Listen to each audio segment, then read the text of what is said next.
ঘূর্ণিঝড় রিমালে ক্ষতিগ্রস্ত সবাইকে সহায়তা করবে সরকার, বললেন প্রধানমন্ত্রী। দুর্গত এলাকায় ত্রাণ বিতরণ। কলকাতায় উদ্ধার হওয়া মাংসের টুকরোগুলো এমপি আনারেরই ধারণা, ডিবি প্রধানের ইন্টারপোলের মাধ্যমে ফিরিয়ে আনা হবে মূল অভিযুক্তদের। এবং বিশ্ববাজারের সাথে সমন্বয় করে বাড়ল সব ধরনের জ্বালানি তেলের দাম, কাল থেকে কার্যকর।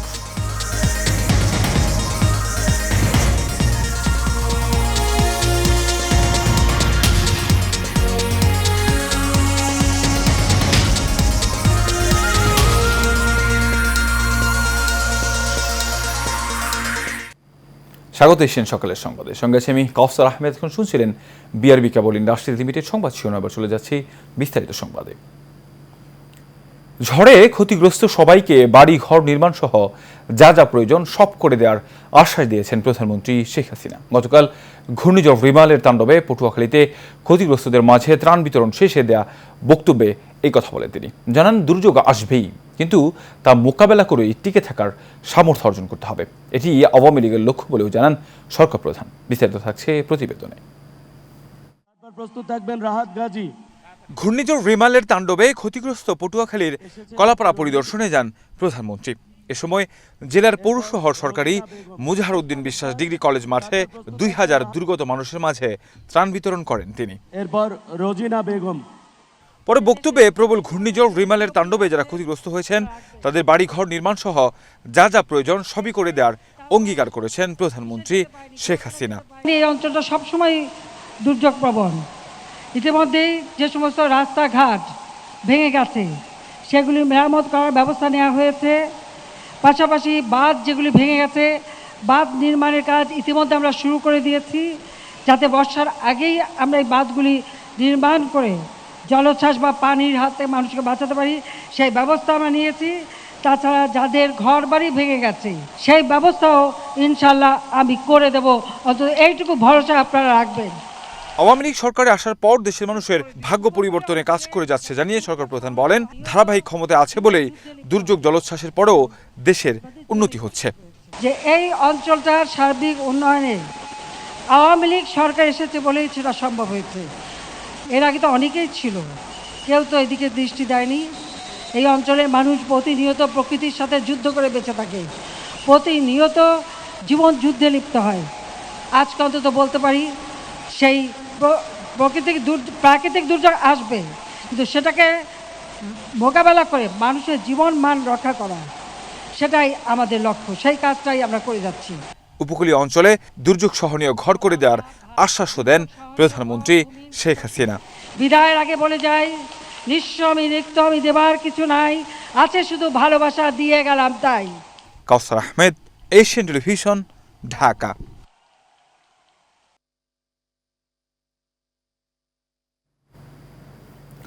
বাংলাদেশ ও ভারতে গ্রেফতার হওয়া আসামিদের বক্তব্য এবং পারিপার্শ্বিক অন্যান্য ঘটনা বিবেচনায় কলকাতায় সেপটিক ট্যাঙ্ক থেকে উদ্ধার হওয়া মাংসের টুকরোগুলো এমপি আনারের হবে বলে ধারণা ডিবি প্রধানের। গতকাল কলকাতা থেকে ফিরে বিমানবন্দরে গণমাধ্যম কর্মীদের হারুন রশিদ আরও বলেন, ইন্টারপোলের সহায়তায় বিদেশে পালিয়ে থাকা মূল অভিযুক্তদের ফিরিয়ে আনা হবে।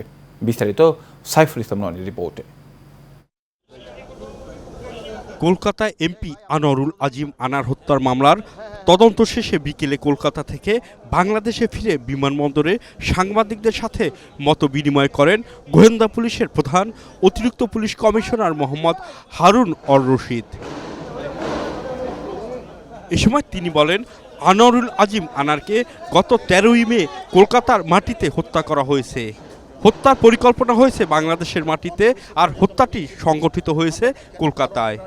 এই যে শিমুল ভুইয়া, তাকে যে নিয়ে গেলেন ওই সঞ্জীবা গার্ডেনে, সেখানে উনি কি আবার নতুন ব্যবসায়ী সেজে উনি নতুন ব্যবসায়ীর মানে মিথ্যা তত্ত্ব দিয়ে সেখানে নিয়ে গিয়েছিলেন কিনা, আমরা কিন্তু সবগুলি কিন্তু, এবং আপনারা যারা সাংবাদিক ভাইরা আছেন আপনারাও অনেক ধরনের তথ্য আপনারা আমাদেরকে দিচ্ছেন, সব কিছু আমরা বিচার বিশ্লেষণ করছি।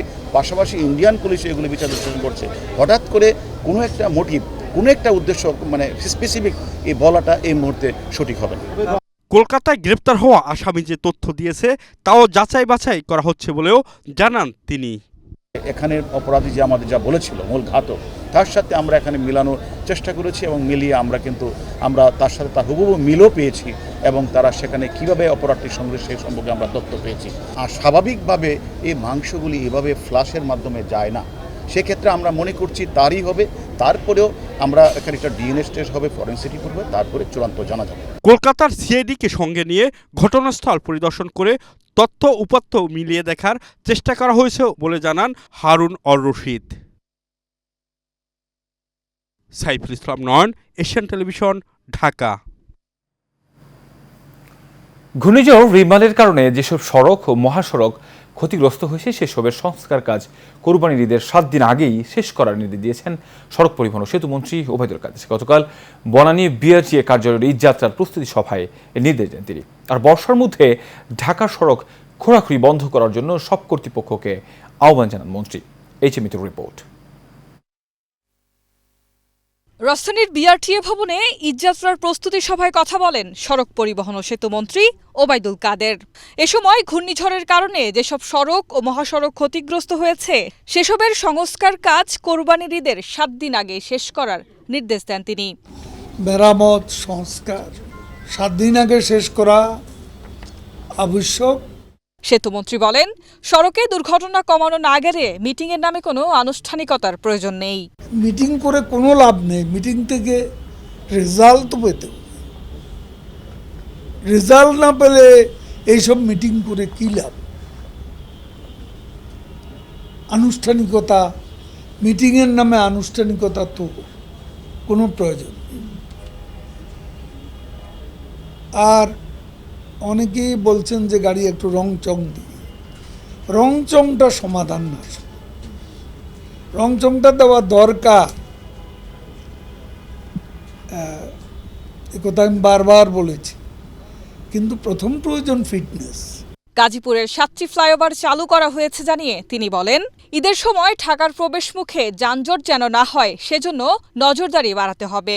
গাজীপুরে এখন আর বিআরটি প্রজেক্টের অসুবিধাটা, এটা যানবাহন চলাচলে কোনো সমস্যার সৃষ্টি গত ঈদেও করে না, এবারও করবে না। তো আমরা এর মধ্যে 7টা ফ্লাইওভার ওখানে উন্মুক্ত করে দিয়েছি, যান চলাচল এখন স্বাভাবিক।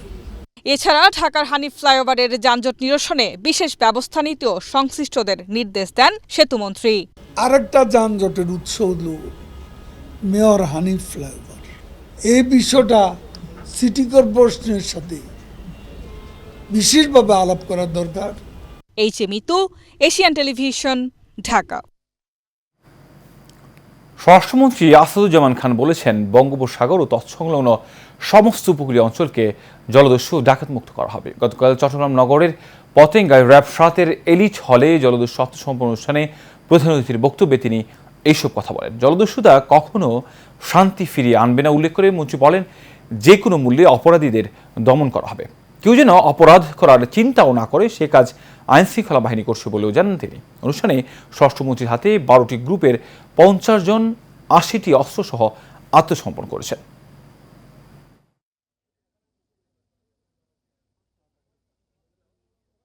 যারা ফিরে আসেন নাই কিংবা এই ধরনের চিন্তা ভাবনা করছেন, আপনারা দস্যুতা করবেন কিংবা অন্য কিছু করবেন, তাহলে আপনাদের পরিণতি কি হবে সেটা মহান রাব্বুল আলামিন জানে। আমরা কাউকে ছাড় দেব না। আমরা 15 বছর পার হয়ে 16 বছরে পদার্পণ করছি। কন্টিনিউয়াসলি আমরা এখন গুড গভর্নেন্স তৈরি করার জন্য আমরা বদ্ধপরিকর। আমরা যে কোনো মূল্যে, আমরা সন্ত্রাস দমন, জঙ্গি দমন, যে কোনো মূল্যে আমরা এই অপরাধীদের আমরা দমন কন্ট্রোলে আনবো। তারা বিশ্ববাজারের সঙ্গে সামঞ্জস্য রেখেই স্বয়ংক্রিয় ফর্মুলার আলোকে প্রতি মাসে জ্বালানি তেলের নতুন মূল্য সমন্বয় করছে সরকার। এ দফায় অকটেনের দাম 131 টাকা, পেট্রোলের দাম 127 টাকা ও ডিজেলের দাম 107 টাকা 75 পয়সা নির্ধারণ করা হয়েছে। বৃহস্পতিবার নতুন মূল্যের প্রজ্ঞাপন জারি করে বিদ্যুৎ, জ্বালানি ও খনিজ সম্পদ মন্ত্রণালয়। প্রজ্ঞাপনে জানানো হয়, প্রাইসিং ফর্মুলার আলোকে ভোক্তা পর্যায়ে ডিজেল ও কেরোসিনের বিদ্যমান মূল্য 107 টাকা থেকে 16.75 টাকা বৃদ্ধি করে 107.75 টাকা, পেট্রোলের বিদ্যমান মূল্য 124.50 টাকা থেকে 2.50 টাকা বাড়িয়ে 127 টাকা এবং অকটেনের বিদ্যমান মূল্য 128.50 টাকা থেকে 2.50 টাকা বৃদ্ধি করে 131 টাকা নির্ধারণ করা হয়েছে।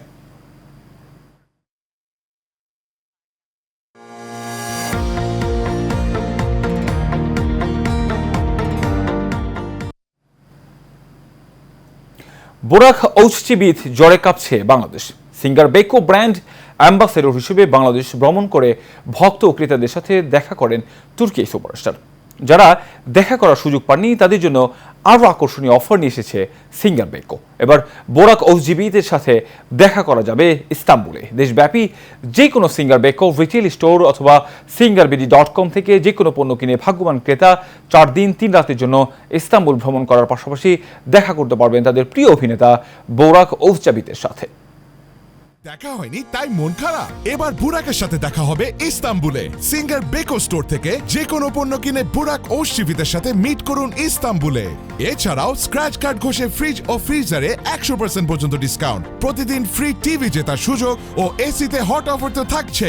Singer Beko. পর্যায়ে থাকছে সারা বাংলা প্রসঙ্গ।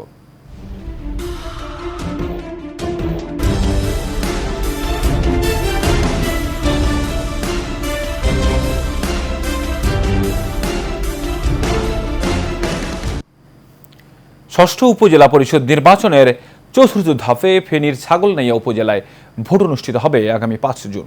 সরকার দল সমর্থিত উপজেলা পরিষদ চেয়ারম্যান প্রার্থী জেলা আওয়ামী লীগের কার্যনির্বাহী সদস্য মিজানুর রহমান মজুমদার কাপ পিরিশ প্রতীক নিয়ে ভোটারদের দাঁড়ে দাঁড়িয়ে গিয়ে ভোট চাইছেন। ওয়ার্ড ইউনিয়ন ভিত্তিক পথসভা করছেন রাত দিন আওয়ামী লীগ ও সহযোগী সংগঠনের নেতাকর্মীগণ ছাড়াও স্বতঃস্ফূর্ত অংশগ্রহণ করছেন এলাকার সাধারণ জনগণ। অন্যদিকে সাধারণ মানুষরা বলছেন, এবারের নির্বাচনে সৎ, নিষ্ঠাবান ও যিনি গরিবদের দুঃখ কষ্ট বুঝবে সেই প্রার্থীকেই নির্বাচিত করবেন তারা। ভোট নির্বাচনের অংশ। আপনি যদি আপনার ভোট দিয়ে একজন ভালো প্রার্থী নির্বাচন করেন, পরবর্তী 5 বছর যদি ওই প্রার্থী, ওই চেয়ারম্যান ভালো কাজ করে, আজকে মাগরিবের নামাজের পরে ইমাম সাহেবকে জিজ্ঞাসা করবেন কথা সঠিক কিনা। সেই প্রার্থী যদি যত ভালো কাজ করবে, সেই ভালো কাজের যে সওয়াব সেটা আপনারা সবাই পাবেন। ঢাকা নারায়ণগঞ্জ লিংক রোড মহাসড়কটি বর্তমানের দেশের সবচেয়ে ব্যস্ত মহাসড়কগুলোর মধ্যে অন্যতম। তবে এই মহাসড়ক পারাপারে নেই পর্যাপ্ত ফুটওভার ব্রিজ, ফলে প্রায়ই এই মহাসড়কে ঘটছে দুর্ঘটনা। এতে সড়কটি পরিণত হয়েছে মৃত্যু ফাঁদে। নারায়ণগঞ্জ থেকে গোলাম রাব্বির ক্যামেরায় হাবিবুর রহমানের প্রতিবেদনে বিস্তারিত জানাচ্ছেন আরব ইসলাম হিম। Dhaka Narayanganj 8 kilometre link road, 6 lane বিশিষ্ট সেমি এক্সপ্রেসওয়ে করার কার্যক্রম প্রায় সম্পূর্ণ। রাস্তার দুই পাশে গার্মেন্টস, স্কুল, কলেজ, মাদ্রাসা, মার্কেট ছাড়াও রয়েছে বিজিবি ৬২ ব্যাটালিয়নের প্রধান কার্যালয়। জেলা কারাগার সহ রয়েছে প্রায় 20টি সরকারি অফিস। তাই প্রয়োজনের তাগিদে প্রতিদিনই এই সড়কে ঝুঁকি নিয়ে পারাপার হচ্ছেন লাখো মানুষ। অথচ এই বিশাল সড়কে পথচারীদের জন্য নেই পর্যাপ্ত ফুটওভার ব্রিজ। রাস্তাটা এখন ঠিক করা হয়েছে, অনেক বড় হয়েছে এখন, তো এখানে অনেক রিস্ক আছে পার হওয়ার সময়। রাস্তাঘাট পার হতে খুব সমস্যা হয়েছে আমাদের এখন। বাচ্চাদের কথা চিন্তা করলে ফুটওভার ব্রিজটা একান্তই জরুরি দরকার। এই ব্রিজ না থাকাতে আমাদের পারাপারে অনেক সমস্যা, এখানে দেখা যায় অনেক অ্যাক্সিডেন্ট, দুর্ঘটনা হয়। এতে সড়ক দুর্ঘটনায় একের পর এক প্রাণহানি ঘটলেও সংশ্লিষ্ট কর্তৃপক্ষের কোনো টনক নড়েনি বলে অভিযোগ চলাচলকারীদের। রাস্তা পারাপারটা অনেক বেশি ঝুঁকিপূর্ণ হয়ে গেছে, কিন্তু সেই সাইনবোর্ড থেকে চাষারা পর্যন্ত একটা ফুটওভার ব্রিজ মানে তাও এখন পর্যন্ত পূর্ণাঙ্গ নির্মিত হয় নাই। এর আগেও 2-3টা দুর্ঘটনা এখানে ঘটছে, তো সরকারের প্রতি আমরা দৃষ্টি আকর্ষণ করছি যে খুব দ্রুত এখানে একটা ওভারব্রিজ করার জন্য। বিশেষ করে বাচ্চা আর বৃদ্ধরা যারা থাকে তাদের জন্য আরও বেশি সমস্যা হয়, কারণ তারা তো এত দ্রুত রাস্তা পার হতে পারে না। এদিকে সড়ক দুর্ঘটনা কমাতে এবং ঝুঁকি নিয়ে পারাপার বন্ধে ফুট ওভারব্রিজ নির্মাণের কথা জানান সংশ্লিষ্ট কর্মকর্তারা। ফুট ওভারব্রিজ যেটা আপনি বলছেন, এটা অবশ্যই দরকার।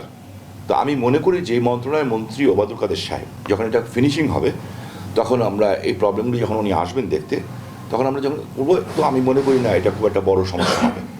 ওনার মন্ত্রণালয়তে ফুট ওভারব্রিজ করে দেওয়াটা ওইটুকু বিশ্বাস আমার আছে যে ইট উইল বি ডান ইনশাল্লাহ। প্রায়োরিটি বেসিসে যেখানে বেশি দরকার সেখানে আমরা পরবর্তীতে ফুট ওভারব্রিজ নির্মাণ করব। প্রয়োজন অনুযায়ী এই বিষয়টি আমরা নির্বাহী প্রকৌশলীর সাথে কথা বলে, সড়ক বিভাগের সাথে কথা বলে আমরা এর প্রয়োজনীয় ব্যবস্থা গ্রহণ করব, কারণ এখানে ফুট ওভার ব্রিজগুলো খুবই দরকার। এই সড়কটি দিয়ে প্রতিদিন কয়েক হাজার যানবাহন চলাচল করে। আরভি ইসলাম হিমু, এশিয়ান টেলিভিশন। মুন্সিগঞ্জের লৌহজং উপজেলার মেদিনীমণ্ডল ইউনিয়ন পরিষদের 2024-25 অর্থ বছরের বাজেট সভা হয়েছে। সভায় আগামী অর্থ বছরের জন্য 1,43,04,036 টাকা ঘোষণা করা হয়। এর মধ্যে উন্নয়ন বাজেট 1,12,82,586 টাকা এবং রাজস্ব বাজেট 31,11,450 টাকা। বৃহস্পতিবার বিকেলে মেদিনীমণ্ডল ইউনিয়ন পরিষদের আয়োজনে ইউপি চেয়ারম্যান মোহাম্মদ আশরাফ হোসেনের সভাপতিত্বে কালীর খিল মাঠে এই বাজেট ঘোষণা করা হয়। বাজেট ঘোষণা অনুষ্ঠানে সঞ্চালনা করেন ইউপিজি সচিব মোহাম্মদ আব্দুর রহিম। এ সময় ইউনিয়নের সবকটি ওয়ার্ড থেকে সাধারণ মানুষ স্থানীয় বিভিন্ন সমস্যা ও দাবি তুলে ধরেন।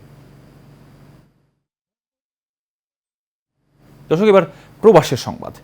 যুক্তরাষ্ট্রের খবর.com-এর 25তম প্রতিষ্ঠা বার্ষিকী উপলক্ষে কেক কাটা ও আলোচনা সভা অনুষ্ঠিত হয়েছে। নিউ ইয়র্কে স্থানীয় সময় রাত 9টায় অতিথিদের নিয়ে কেক কেটে আনুষ্ঠানিকতা শুরু করেন খবর.com-এর প্রতিষ্ঠাতা সাব্বির আহমেদ এবং প্রকাশক ও সম্পাদক মশিউর রহমান মজুমদার। সময় উপস্থিত ছিলেন আশা হোম কেয়ারের কর্ণধার ও আজকাল পত্রিকার সম্পাদক শাহনেওয়াজ, বিশিষ্ট সাংবাদিক আকবর হায়দার কিরণ। অতিথিরা খবর.com-কে বৈশ্বিক প্রেক্ষাপটে বস্তুনিষ্ঠ সংবাদ প্রকাশের আহ্বান জানান।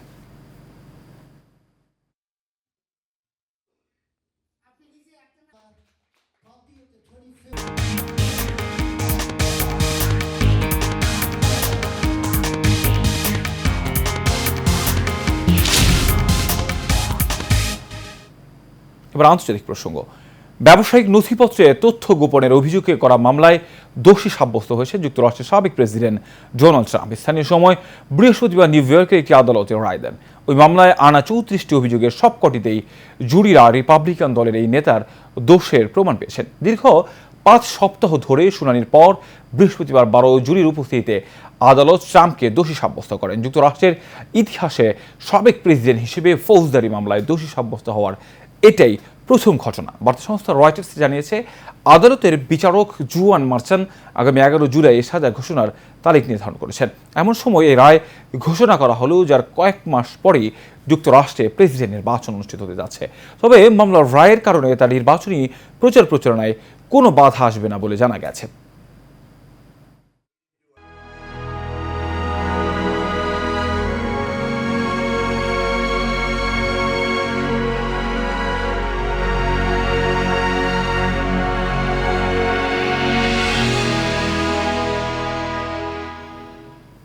দর্শক, এবারে ইসরায়েল ফিলিস্তিনি যুদ্ধ প্রসঙ্গ। 8 মাস ধরে গাজা উপত্যকায় হত্যাযজ্ঞ চালাচ্ছে ইসরায়েলি বর্বর বাহিনী। তাদের অনবরত বিমান হামলা ইতিমধ্যে পুরো গাজা মৃত্যুপুরীতে পরিণত হয়েছে। এছাড়া টানা ইসরায়েলি অবরোধের কারণে গাজায় ভয়াবহ মানবিক সংকট বিরাজ করছে।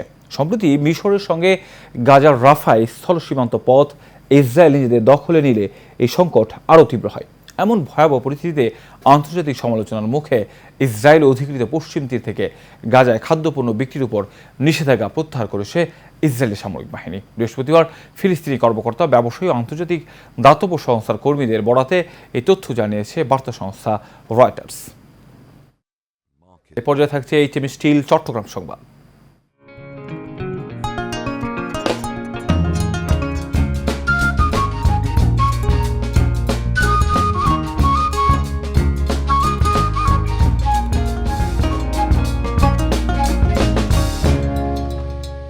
পয়লা জুন 1,321 কেন্দ্রে 5,45,000 শিশুকে ভিটামিন A ক্যাপসুল খাওয়াবে চট্টগ্রাম সিটি কর্পোরেশন। এর মধ্যে 6 থেকে 11 মাসের 85,000 শিশুকে একটি করে নীল এবং 12 থেকে 59 মাসের 4,60,000 শিশুকে একটি করে লাল রঙের ভিটামিন এ ক্যাপসুল খাওয়ানো হবে। একই সঙ্গে মা ও শিশুর পুষ্টি নিশ্চিতে গর্ভবতী ও প্রসূতি মাকে বেশি পরিমাণ ভিটামিন এ সমৃদ্ধ প্রাণীজ খাবার ও হলুদ ফলমূল ও রঙিন শাক এবং জন্মের পর 1 ঘন্টার মধ্যে নবজাতককে শাল দুধ ও 6 মাস পর্যন্ত শুধু মায়ের দুধ খাওয়ানোর বার্তা প্রচার করা হবে। চট্টগ্রাম সিটি কর্পোরেশন জেনারেল হাসপাতাল মিলনায়তনে সংবাদ সম্মেলনে এসব তথ্য জানান চট্টগ্রাম সিটি কর্পোরেশনের প্রধান স্বাস্থ্য কর্মকর্তা মোহাম্মদ ইমাম হোসেন রানা।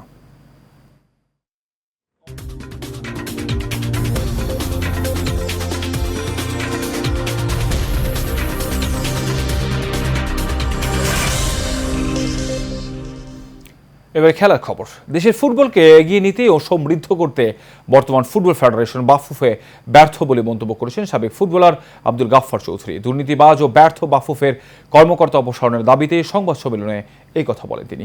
বাফুফের ব্যর্থতার জন্য দায়ী বাফুফের সিনিয়র সভাপতি ও অর্থ কমিটির চেয়ারম্যান আব্দুল সালাম মুর্শিদি সহ দুর্নীতিবাজ কর্মকর্তারা। এ সময় সাবেক ফুটবলাররা বলেন 16 বছরে ফুটবলে কোনো উন্নয়ন পরিকল্পনা প্রণয়ন করতে পারেনি বর্তমান কমিটি। বিস্তারিত নূর মোহাম্মদ ভুইয়ার রিপোর্টে। ঘোর অমানিসায় দেশের ফুটবল দাবি করেই দুর্নীতিবাজ ও ব্যর্থ বাফুফে কর্মকর্তা অপসারণের বিরুদ্ধে জাতীয় প্রেস ক্লাবে সংবাদ সম্মেলন করেন সাবেক ফুটবল খেলোয়াড়রা। এ সময় তারা বলেন 16 বছরে ফুটবলে কোনো উন্নয়ন পরিকল্পনা বাস্তবায়ন করতে পারেনি বর্তমান বাফুফে। দেশের ফুটবলের প্রতি সম্মান দেখিয়ে তারা যদি এখানে সরে যায় তাহলে দেশের ফুটবলটা বেঁচে উঠবে, আর না হলে কিন্তু তাদের হাতে ফুটবল কিন্তু নিরাপদ নয়। যে এগুলো পরিবর্তন দরকার, এখানে ভালো ওই ধরনের অর্গানাইজিং সাইড এখানে যদি তৈরি হবে তখন আমাদের ফুটবলও ভালো হবে ইনশাআল্লাহ। দুর্নীতি বিষয়টা যেটা আমরা বলতে চাচ্ছি বা আমরা হয়তো আমি একটু দেরি করছি, ওনারা একই কথাই বলে থাকে। এই যখন এই শাস্তিটা দেয় ফিফা, আমরা তখনও কিন্তু এই বক্তব্যই বলেছিলাম যে এখানে যারা জড়িত সবার বিরুদ্ধে শাস্তিটা হওয়া উচিত। যারা ফুটবল বোঝে, ন্যাশনাল টিমে খেলেছে, ফুটবল কিছু দিতে পারত, কিন্তু ওই টাকার কাছে আমরা পরাজিত। সাবেক ফুটবলার আব্দুল গাফফার বলেন বর্তমানে দেশের ফুটবলের যে অবস্থা তাতে দেশের ভাবমূর্তি নষ্ট হচ্ছে। প্রতি বছর বাংলাদেশ ফুটবল ফেডারেশনকে $1.2 মিলিয়ন ফিফা থেকে আসে, $500,000 AFC থেকে আছে। এই টাকাগুলি কোথায় যায়?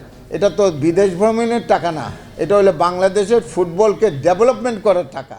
দেশের কেউই আইনের ঊর্ধ্বে নয় জানিয়ে তিনি যাদের বিরুদ্ধে ফিফা দণ্ড দিয়েছে সেসব দুর্নীতিবাজ কর্মকর্তাদের বাফুফে থেকে অপসারণ করার দাবি তোলেন। আজকে যদি বলি মাননীয় প্রধানমন্ত্রী ভালোবাসে, খারাপও হতে সময় লাগে না। আজকে যদি দেখেন মাননীয় প্রধানমন্ত্রী জিরো টলারেন্স দুর্নীতিতে দেশের আইজিপি, দেশের চিফ অফ আর্মি আজিজ সাহেব, বেনজির সাহেবকে কিন্তু ধরেছেন, এরাও পার পাবে না। ফুটবলকে রক্ষা করতে দেশের সবাইকে এগিয়ে আসার আহ্বান জানান আব্দুল গাফফার। আমরা যেন ভালো কিছু করতে পারি। আমরা নূর মোহাম্মদ ভুঁইয়া, এশিয়ান টেলিভিশন, ঢাকা। শেষ করবে এশিয়ান সকালের সংবাদ। এর আগে বিআরবি কেবল ইন্ডাস্ট্রি লিমিটেড সংবাদ শিরোনাম জানাবো আরও একবার।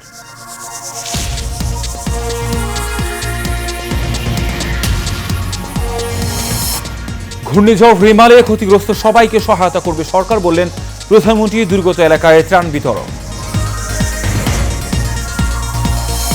কলকাতায় উদ্ধার হওয়া মাংসের টুকরোগুলো এমপি আনারেরই ধারণা, ডিবি প্রধানের ইন্টারপোলের মাধ্যমে ফিরিয়ে আনা হবে মূল অভিযুক্তদের।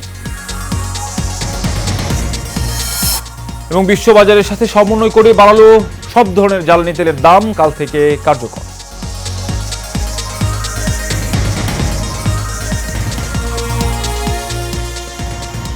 সকালের সংবাদ এ পর্যন্তই। বড় সংবাদ দেখার আমন্ত্রণ রইল। ধন্যবাদ সবাই।